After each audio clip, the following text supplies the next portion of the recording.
നമ്മുടെ വടകരക്കാരുടെ ഒരു അവസ്ഥ നോക്കി, വടകരക്കാരുടെ അല്ല, വടകരയിലൂടെ സഞ്ചരിക്കുന്ന മുഴുവൻ ആളുകളുടെ അവസ്ഥ. കഴിഞ്ഞ ആഴ്ച 1-2 മണിക്കൂർ റോഡ് ക്ലോസ് ചെയ്തതിന് ശേഷം റോഡ് ഡൈവേർട്ട് ചെയ്യാൻ വേണ്ടിയിട്ട് മണിക്കൂറുകളോളം വാഹനങ്ങൾ ദേശീയപാതയിൽ ബ്ലോക്ക് ചെയ്തിട്ട് എടുത്ത പണിയാണ്. ഒരു കംപ്ലീറ്റ് വെള്ളക്കെട്ടായി. നേരത്തെ ഇത്രയും മോശം ഉണ്ടായിരുന്നില്ല. എന്നാലും പറയാതെ നിർവാഹമില്ല. ട്രാഫിക് ബ്ലോക്കും അതോടൊപ്പം തന്നെ ഒരു ഓട്ടോറിക്ഷക്കോ അതേപോലെ തന്നെ ബൈക്കിനോ സഞ്ചരിക്കാൻ പറ്റാത്ത രീതിയിൽ ഒരു വൻ ദുരന്തമായി മാറിയിട്ടുണ്ട്. വടകരയെ ഒരു ദുരന്തമായി പ്രഖ്യാപിക്കേണ്ടി. Welcome back to AR traveller.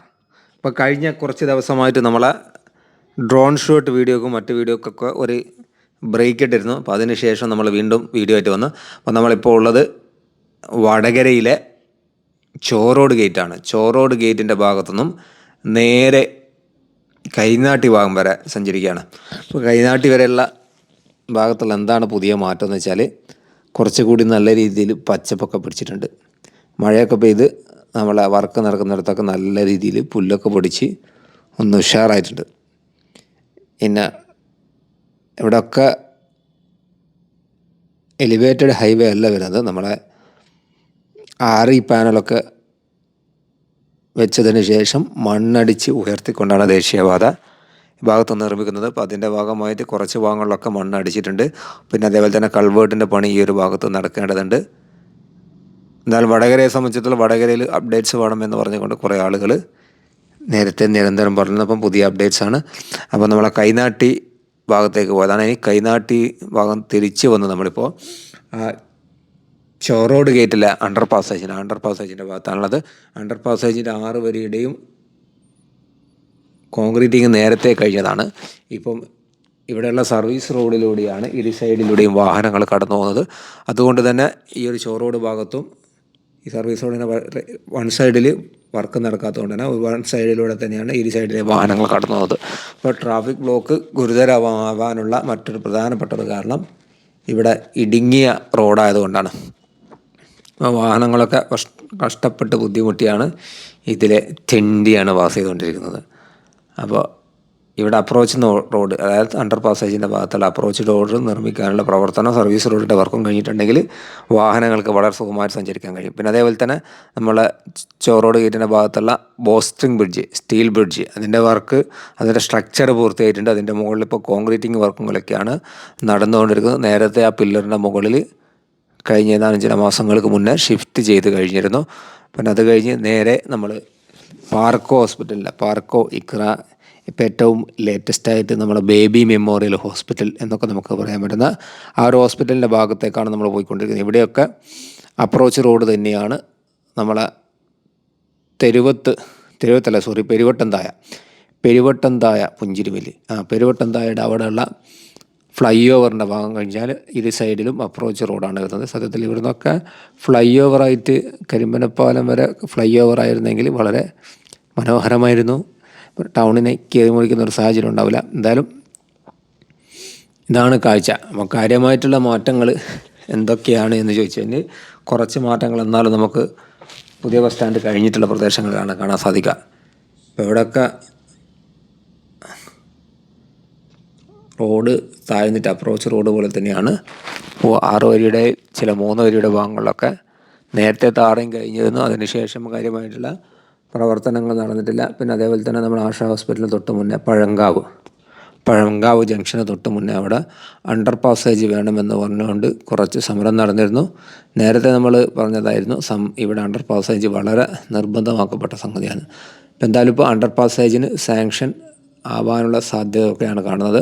അപ്പോൾ അണ്ടർ പാസേജ് ഇവിടെ വരും, അതിന് വർക്ക് ഒന്നുകൂടി ഡിലേ ആവും. അപ്പോൾ ഓൾറെഡി ഡിലേ ആണ്, പരമാവധി ഡിലേ ആയിട്ടാണ് ഇപ്പോൾ വർക്ക് നടന്നുകൊണ്ടിരിക്കുന്നത്. അപ്പോൾ അതിനേക്കാൾ ഒന്നുകൂടി അണ്ടർ പാസേജ് കാര്യങ്ങളൊക്കെ വരുമ്പോൾ ഒന്നുകൂടി ഡിലേ ആവും. അപ്പോൾ ഇവിടെ മണ്ണിടിച്ച് താത്തിയിട്ടുണ്ടായിരുന്നു. ഇവിടെ സോയിൽ നെയിലിങ് ചെയ്യണമെന്നുള്ള ഒരു വാഗാട് ഒരുക്കത്തിലായിരുന്നു. എന്നാൽ അതിനുശേഷം സോയിൽ നെയിലിങ് ഈ ഭാഗത്ത് സക്സസ്ഫുൾ അല്ല, അത് ശാസ്ത്രീയമല്ല, അത് ചെയ്യാൻ പാടില്ല എന്ന് പറഞ്ഞുകൊണ്ട് അതിനിടയിൽ വേറെയും സമരം നടന്നിരുന്നു. അപ്പോൾ അത്തരത്തിൽ ഒരുപാട് സമരങ്ങളുടെ ഇടയിൽ കുറച്ച് വർക്കും കുറേ സമരങ്ങളും കുറേ പ്രശ്നങ്ങളും, സമരങ്ങൾ എന്ന് നമുക്ക് പറയാൻ കഴിയില്ല, ചെറിയ ആവശ്യങ്ങൾ. എന്തായാലും വടകരയെ സംബന്ധിച്ചിടത്തോളം വീർപ്പ് മുട്ടി കഷ്ടപ്പെട്ട് ബുദ്ധിമുട്ടി തെണ്ടിയാണ് ആളുകൾ യാത്ര ചെയ്തുകൊണ്ടിരിക്കുന്നത്. തെണ്ടി തിരിഞ്ഞിട്ടാണ് യാത്ര ചെയ്യാൻ തോന്നിയിരിക്കുന്നത്. കാരണം റോഡ് എവിടെയെന്ന് വെച്ചാൽ റോഡ് ചിലയിടത്തൊക്കെ നമുക്ക് കാണാൻ സാധിക്കും, ബാക്കി പലയിടത്തും റോഡിന് പകരം തോടാണ്. അപ്പോൾ വടകരയെ സംബന്ധിച്ചിടത്തോളം നേരത്തെ ആരോ പറഞ്ഞു, വടകരയിൽ കേരളത്തിലെ ഏറ്റവും വലിയ ക്ഷമാശീലരായ ആളുകൾ താമസിക്കുന്ന സ്ഥലം എവിടെയാണെന്ന് വെച്ചാൽ വടകരയാണെന്ന് പറയേണ്ടി വരും. കാരണം അത്രത്തോളം ക്ഷമിച്ചുകൊണ്ടാണ് മുന്നോട്ട് പോകുന്നത്. അപ്പം നമ്മുടെ തെരുവത്ത് ജംഗ്ഷനാണ്. തെരുവത്ത് ജംഗ്ഷനിൽ ആ ഒരു ഫ്ലൈ ഓവറിൻ്റെ വർക്ക് കഴിഞ്ഞ് ആ ഫ്ലൈ ഓവറിൻ്റെ ഇടയിൽ ഒരു ഭാഗമുണ്ട്. ഇത് അപ്രോച്ച് റോഡാണ്. മണ്ണടിച്ച് ഉയർത്തിക്കൊണ്ട് 2 ഫ്ലൈ ഓവറുകൾ തമ്മിൽ ബന്ധിപ്പിക്കാൻ ഈ ഭാഗത്ത് മണ്ണടിച്ച് ഉയർത്തി പണിയെടുക്കുക. അപ്പോൾ നമ്മളെ പാറമ്മൽ സ്കൂൾ എന്നൊക്കെ പറയുന്ന ആ ഒരു പ്രദേശമാണത്. ട്രാഫിക് ബ്ലോക്കിന് ഏറ്റവും കഠിനകരമായ ഒരു ട്രാഫിക് ബ്ലോക്കുള്ള പ്രദേശം കൂടിയാണിത്. കാരണം കൊണ്ട് അഭിഷേകമാണ് ഇവിടെ. നമ്മളുടെ ഫാമിലി വെഡ്ഡിങ് സെൻ്ററിനൊക്കെ കഴിഞ്ഞിട്ടുള്ള പ്രദേശമാണ്. അപ്പോൾ ഇവിടെയായിരുന്നു നേരത്തെ കഴിഞ്ഞ ദിവസം റോഡ് ഡൈവേർഷൻ ചെയ്തത്. ഈ ഫ്ലൈ ഓവറിൻ്റെ തൊട്ട് താഴെയുള്ള പഴയ ദേശീയപാതയിലൂടെയായിരുന്നു നേരത്തെ വാഹനങ്ങൾ പോയിക്കൊണ്ടിരുന്നത്. അത് മാറ്റി സർവീസ് റോഡിലൂടെ കടത്തി വിടാൻ വേണ്ടിയിട്ടാണ് കഴിഞ്ഞ ദിവസങ്ങൾക്ക് മുന്നേ ഇവിടെ റോഡ് 2 മണിക്കൂർ ബ്ലോക്ക് ചെയ്തുകൊണ്ട് നിർത്തിയിട്ടത്. അപ്പോൾ അതിൻ്റെ ദുരന്തഫലം ഇപ്പോൾ സത്യത്തിൽ ജനങ്ങൾ അനുഭവിച്ചുകൊണ്ടിരിക്കുകയാണ്. നേരത്തെ ഉണ്ടായിരുന്ന പഴയ ദേശീയപാതയിലൂടെ സഞ്ചരിക്കുന്നതായിരുന്നു ഒരുപക്ഷെ നല്ലത്. 6 വരി ഞങ്ങൾക്ക് വേണ്ടായിരുന്നു എന്ന് പറയേണ്ടിയിരുന്ന ഒരവസ്ഥയാണ്. ഇതൊക്കെ കുണ്ടൊക്കെ കണ്ടില്ല നിങ്ങൾ? ഒരു രക്ഷയില്ല. ഒരു ഓട്ടോറിക്ഷക്കോ ഒരു ബൈക്കിനോ എന്തിന് ആളുകൾക്ക് നടന്നു പോകാൻ പോലും പറ്റാത്ത സാഹചര്യമാണ് ഈ നമ്മളെ ഈ പുതിയ ബസ് സ്റ്റാൻഡിലെ ഫാമിലി വെഡ്ഡിങ് സെൻ്ററിൻ്റെ അതേപോലെ തന്നെ ആ ഒരു ഭാഗത്തുള്ള കാഴ്ച. കംപ്ലീറ്റ് കോറി വേസ്റ്റ് അടിച്ച് നശിപ്പിച്ചതാണ്. കോറി വേസ്റ്റ് അടിച്ചതിന് ശേഷം ഒരുപാട് നെയ്യപ്പക്കുണ്ടുകൾ അല്ലെങ്കിൽ കുയ്യപ്പക്കുണ്ടുകൾ പ്രത്യക്ഷപ്പെട്ട ഒരു കാഴ്ചയാണ്. ഇപ്പോൾ കാറ് പോയ പ്രദേശമില്ല, അതിലായിരുന്നു നേരത്തെ വാഹനങ്ങളുണ്ടായിരുന്നത്. ഇതിനേക്കാൾ ബെറ്റർ അതായിരുന്നു. അറ്റ്ലീസ്റ്റ് ടാർ ചെയ്ത പ്രദേശമായിരുന്നു. ഇത് മഴക്കാലത്തെടുത്ത് വെച്ച പണിയാണിത്. എന്ത് ചെയ്യുക, വണ്ടിയൊക്കെ പണ്ടാരടങ്ങിപ്പോവും. നേരത്തെ ഇതിൻ്റെ മുകളിലൂടെയായിരുന്നു വാഹനങ്ങൾ പാസ് ചെയ്തത്. അറ്റ്ലീസ്റ്റ് ഈ ഭാഗത്ത് താറെങ്കിലും ചെയ്തിട്ടുണ്ടായിരുന്നു. പക്ഷേ ഇപ്പോൾ സർവീസ് റോഡിലൂടെ കടത്തി വിട്ടപ്പോൾ താറുമില്ല, ഒന്നുമില്ല. യാറ ഫാമിലി, യാറ ഇതിൻ്റെയൊക്കെ ഫ്രണ്ട് നിന്നുള്ള കാഴ്ചയാണ്. ഇതിലെയാണ് വാഹനങ്ങൾ നേരത്തെ പോയിരുന്നത്. മഴയും കൂടിയായപ്പോൾ എന്താ പറയുക, ഇടിവെട്ടിയവനെ പാമ്പ് കടിച്ചു എന്ന് പറഞ്ഞ പോലത്തെ അവസ്ഥയാണ് വടകരക്കാർക്ക്. ഇതാണ് നമ്മളെ വടകര ഭാഗത്തുള്ള അത്യപൂർവ കാഴ്ചകളിലൊരു കാഴ്ച. ഇനി നമ്മൾ നേരെ പുതിയ ബസ് സ്റ്റാൻഡ് ഭാഗത്തേക്കാണ് പോയിക്കൊണ്ടിരിക്കുന്നത്. പുതിയ ബസ് സ്റ്റാൻഡ് അതായത് ഫാമിലി വെഡ്ഡിങ് സെൻറ്റർ കഴിഞ്ഞ് ഉടൻ തന്നെ പിന്നെ ഫ്ലൈ ഓവറാണ്, എലിവേറ്റഡ് ഹൈവേ ആണ്. പുതിയ ബസ് സ്റ്റാൻഡ് കഴിഞ്ഞിട്ടാണ് പിന്നെ ഈ എലിവേറ്റഡ് ഹൈവേ അവസാനിക്കുന്നത്. അപ്പോൾ വർക്കൊക്കെ കഴിഞ്ഞാൽ അത്യാവശ്യം നല്ല ഭംഗിയുള്ള പ്രദേശമായിരിക്കും. പക്ഷേ വർക്ക് കഴിഞ്ഞ് കിട്ടണം. അപ്പോൾ പയ്യോളിയിലും അതേപോലെ തന്നെ നന്ദി, തിക്കോടി ഭാഗങ്ങളിലൊക്കെ നല്ല രീതിയിൽ വർക്ക് ഏതാണ്ടൊക്കെ കഴിഞ്ഞു. പക്ഷേ വടകരയാണ് ഇപ്പോൾ ഒരു തീരാശാപം പോലെ കിടക്കുന്നത്, വർക്ക് തീരാതെ. ഇവിടെയൊക്കെ എലിവേറ്റഡ് ഹൈവേയുടെ 6 വരിയുടെയും താറയും കഴിഞ്ഞ് ഇനി കാര്യമായിട്ട് വർക്ക് നടക്കാനുള്ള അപ്രോച്ച് റോഡിൻ്റെ വർക്കാണ്. ഈ പുതിയ ബസ് സ്റ്റാൻഡ് ഭാഗത്ത് ഇവിടെയൊക്കെ ഫ്ലൈ ഓവർ വരുന്നതാണ് പറയുന്നത്. നേരത്തെ അപ്രോച്ച് റോഡായിരുന്നു. അപ്പം പില്ലറിൻ്റെ മുകളിലൂടെ തന്നെ ഇതേ രീതിയിൽ ഫ്ലൈ ഓവറായിട്ടാണ് പുതിയ ബസ് സ്റ്റാൻഡ് മുതൽ കരിമനപ്പാലം വരെ വരുമെന്നൊക്കെ പറയുന്നത്. അപ്പോൾ അങ്ങനെ പറയുന്നുണ്ടെങ്കിലും കാര്യമായിട്ടുള്ളൊരു പ്രവർത്തനം ഇവിടെ നടക്കുന്നില്ല. ഈ ഇവിടെയുള്ള വർക്ക് കഴിഞ്ഞായിട്ട് വേണം നമ്മളെ വടകര ഓപ്പണായി കിട്ടാൻ. ഇനി 1 വർഷം അല്ല 2 വർഷം കൊണ്ടും ഈ പ്രദേശത്തുള്ള വർക്ക് ഈ രീതിയിലാണെങ്കിൽ തീരുമെന്ന് തോന്നുന്നില്ല. ഇവിടെയും സർവീസ് റോഡിൽ മാരക ബ്ലോക്കാണ്. മാരകം എന്ന് പറഞ്ഞാൽ അതിമാരകമായ 2 സൈഡിലും ട്രാഫിക് ബ്ലോക്കാണ്. പിന്നെ അതേപോലെ തന്നെ സർവീസ് റോഡ് ഇവിടെയൊക്കെ ഒരു ചതുപ്പ് നിലമാണ്.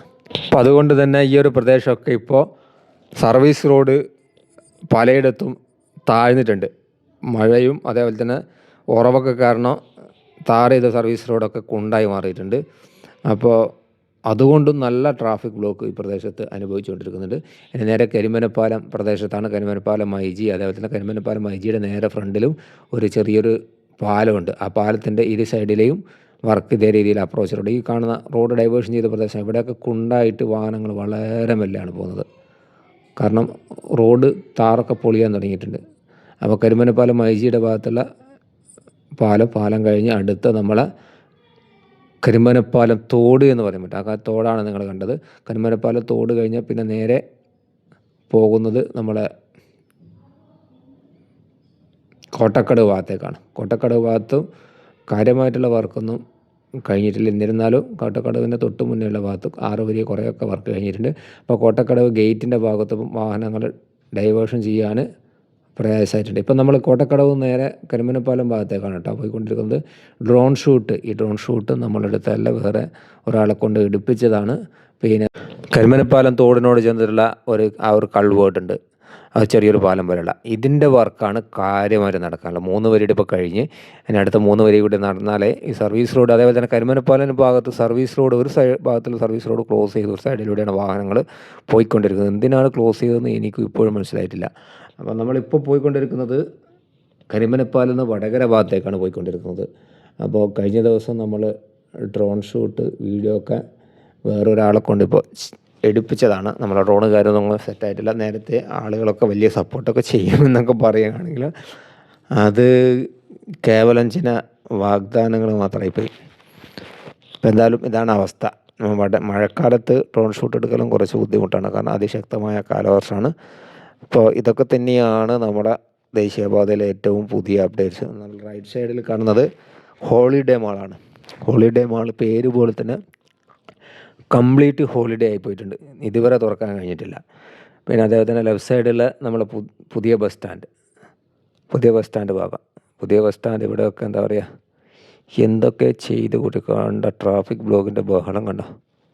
പിന്നെ ഈ എലിവേറ്റഡ് ഹൈവേ കൊണ്ട് ഇപ്പോൾ ആകെ ഏറ്റവും കൂടുതൽ ഇപ്പം ബ്ലോക്ക് ഉണ്ടാകുന്ന സമയത്ത് ഉപകാരപ്പെടുന്നത് നമ്മളെ നാഷണൽ പെർമിറ്റ് വാഹനങ്ങൾക്കാണ്. അവർക്ക് അറ്റ്ലീസ്റ്റ് അടിയിൽ കുറേയൊക്കെ വാഹനങ്ങൾ നിർത്തിയിടാൻ കഴിയുന്നുണ്ട്.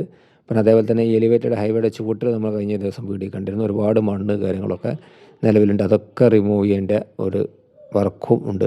കണ്ടമാനം മണ്ണുണ്ട്, കച്ചറ വേസ്റ്റൊക്കെ ഉണ്ട്. പിന്നെ അതേപോലെ തന്നെ പട്ടി, മറ്റ് താമസക്കാർ, അതേപോലെ തന്നെ നാടോടികൾ വരെ ഇപ്പോൾ ഈ എലിവേറ്റഡ് ഹൈവേയുടെ ചുവട്ടിൽ താമസിക്കാൻ തുടങ്ങിയിട്ടുണ്ട്.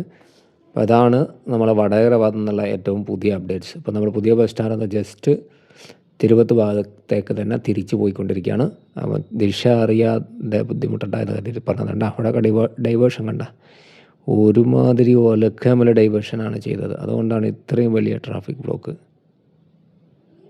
ഒരു അന്തവും കുന്തവും ഇല്ലാത്ത വടകര ടൗണിന് ഇത്രയും അശാസ്ത്രീയമായി കൈകാര്യം ചെയ്യുന്ന ഒരു കമ്പനി ലോകത്തുണ്ടോയെന്ന് വെച്ചാൽ ഇല്ല എന്ന് തന്നെ പറയേണ്ടി വരും. നമ്മൾ കുറ്റം പറഞ്ഞ് മടുത്ത്. അപ്പോൾ ഈ വീഡിയോ നമ്മളിവിടെ വൈൻഡപ്പ് ചെയ്യുകയാണ്. അപ്പോൾ ആരെങ്കിലുമൊക്കെ ലൈക്ക് ചെയ്യാനോ അതേപോലെ തന്നെ സബ്സ്ക്രൈബ് ചെയ്യാതെ ആരെങ്കിലുമൊക്കെ വാച്ച് ചെയ്യുന്നുണ്ടെങ്കിൽ സൂപ്പർ താങ്ക്സ്. എന്തൊക്കെ ചാനലിനകത്ത് സപ്പോർട്ട് ചെയ്യാൻ പറ്റും. വീഡിയോ ഒന്ന് നല്ല രീതിയിൽ നിങ്ങൾ വൈറലാക്കുക. അപ്പം അടുത്ത വീഡിയോ നമുക്ക് പെട്ടെന്ന് ചെയ്യാൻ കഴിയും.